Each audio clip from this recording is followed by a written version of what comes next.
Chapter 2. Sanjay. Then arose the spirit of Krishna and spoke to Arjuna, his friend, who with eyes filled with tears thus had sunk into despair and grief. Krishna. Whence this lifelong dejection, Arjuna, in this hour, the hour of trial? Strong men know not despair, Arjuna, for this wins neither heaven nor earth. Fall not into degrading weakness, for this becomes not a man who is a man. Throw off this ignoble discouragement, and arise like a fire that burns all before it. Arjuna. I owe veneration to Bhishma and Drona. Shall I kill with my arrows my grandfather's brother, great Bhishma? Shall my arrows in battle slay Drona, my teacher? Shall I kill my own masters who, though greedy of my kingdom, are yet my sacred teachers? I would rather eat in this life the food of a beggar than eat royal food tasting of their blood. And we know not whether their victory or ours be better for us. The sons of my uncle and king Dhritarashtra are here before us. After their death, should we wish to live? In the dark night of my soul, I feel desolation. In my self-pity, I see not the way of righteousness. I am thy disciple, come to thee in supplication. Be a light unto me on the path of my duty. For neither the kingdom of the earth nor the kingdom of the gods in heaven could give me peace from the fire of sorrow which thus burns my life. Sanjay. When Arjuna the great warrior had thus unburdened his heart, I will not fight, Krishna, he said, then fell silent. Krishna smiled and spoke to Arjuna. There between the two armies, the voice of the gods spoke these words. Krishna. Thy tears are for those beyond tears, and are thy words words of wisdom? The wise grieve not for those who live, and they grieve not for those who die. For life and death shall pass away. Because we all have been for all time, I and thou and those kings of men, and we all shall be for all time, we all forever and ever. As the spirit of our mortal body wanders on in childhood and youth and old age, the spirit wanders on to a new body. Of this the sage has no doubts. From the world of the senses, Arjuna, comes heat and comes cold, pleasure and pain. They come and they go, they are transient. Arise above them, strong soul. The man who these cannot move, whose soul is one beyond pleasure and pain, is worthy of life and eternity. The unreal never is, the real never is not. This truth indeed has been seen by those who can see the true. Interwoven in his creation, the spirit is beyond destruction. No one can bring an end to the spirit which is everlasting. For beyond time he dwells in these bodies, though these bodies have an end in their time, but he remains immeasurable, immortal. Therefore, great warrior, carry on thy fight. If any man thinks he slays, and if another thinks he is slain, neither knows the ways of truth.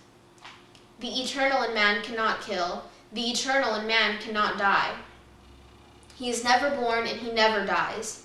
He is in eternity, he is forevermore. Never born and eternal, beyond times, gone or to come, he does not die when the body dies. When a man knows him as never born, everlasting, never changing, beyond all destruction, how can that man kill a man, or cause another to kill? As a man leaves an old garment, and puts on another one that is new, the spirit leaves his mortal body, then puts on one that is new. Weapons cannot hurt the spirit, and fire can never burn him. Untouched is he by drenching waters, untouched is he by parched winds. Beyond the power of sword and fire, beyond the power of waters and winds, the spirit is everlasting, omnipresent, never changing, never moving, ever one. Invisible is he to mortal eyes, beyond thought and beyond change. Know that he is, and cease from sorrow. But if he were born again and again, and again he were to die, Even then, victorious man, cease thou from sorrow.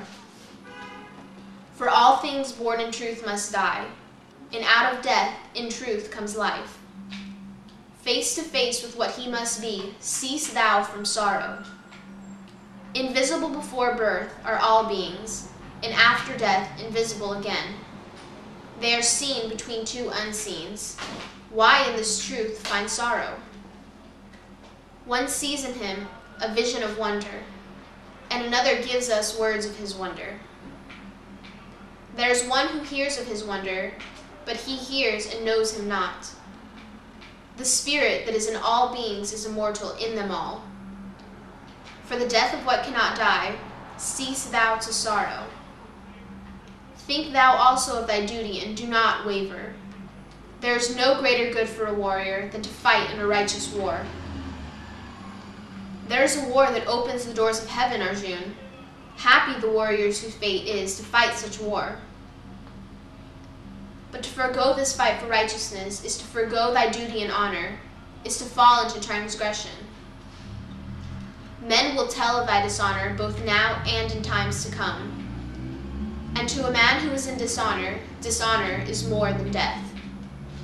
The great warriors will say that thou hast run from the battle through fear, and those who thought great things of thee will speak of thee in scorn.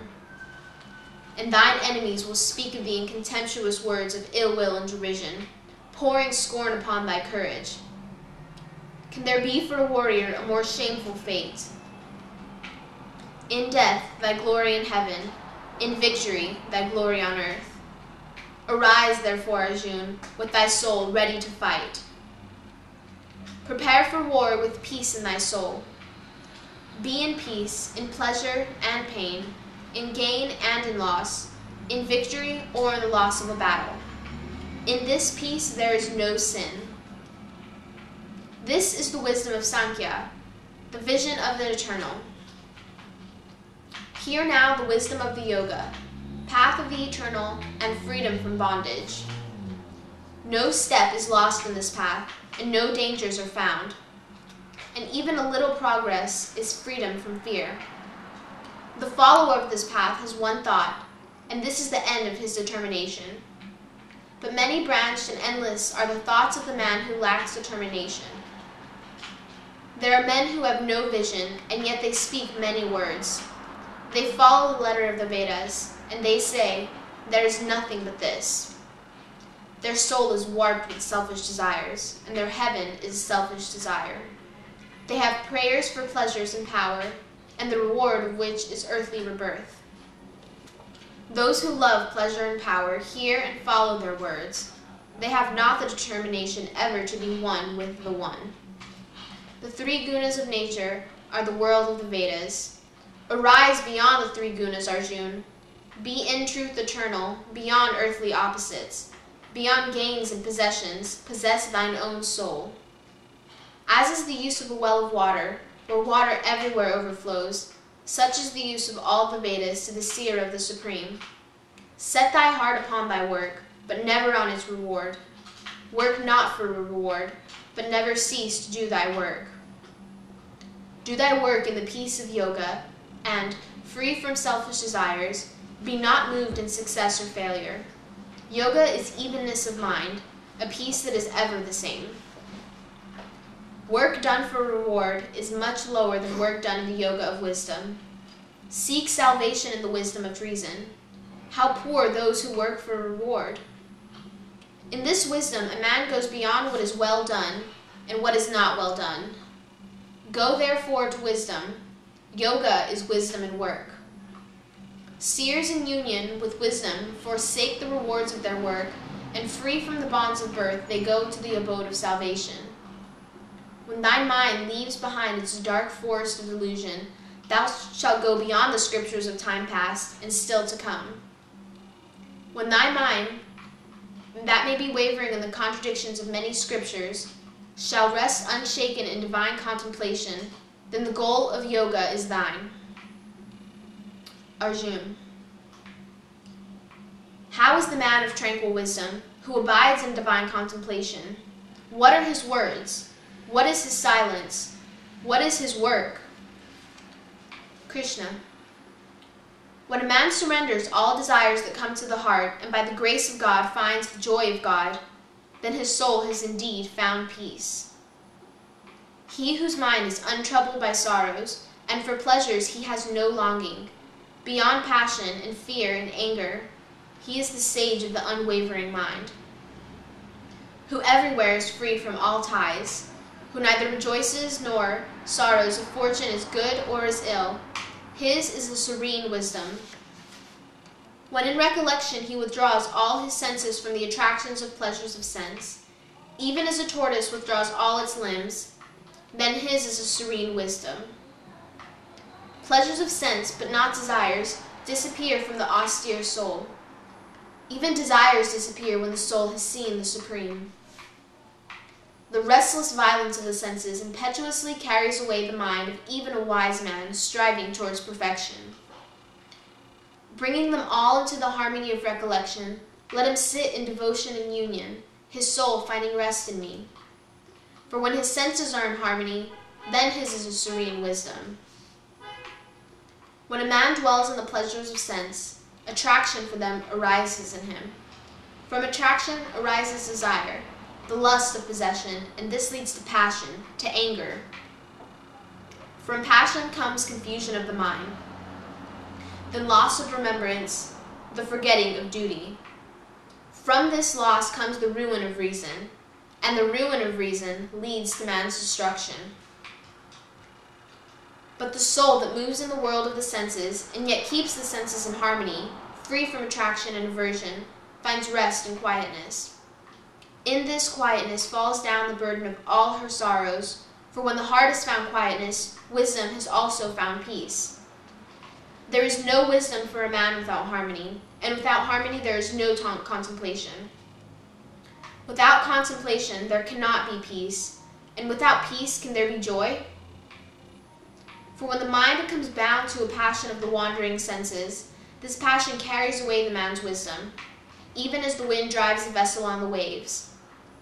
The man who therefore in recollection withdraws his senses from the pleasures of sense, his is a serene wisdom.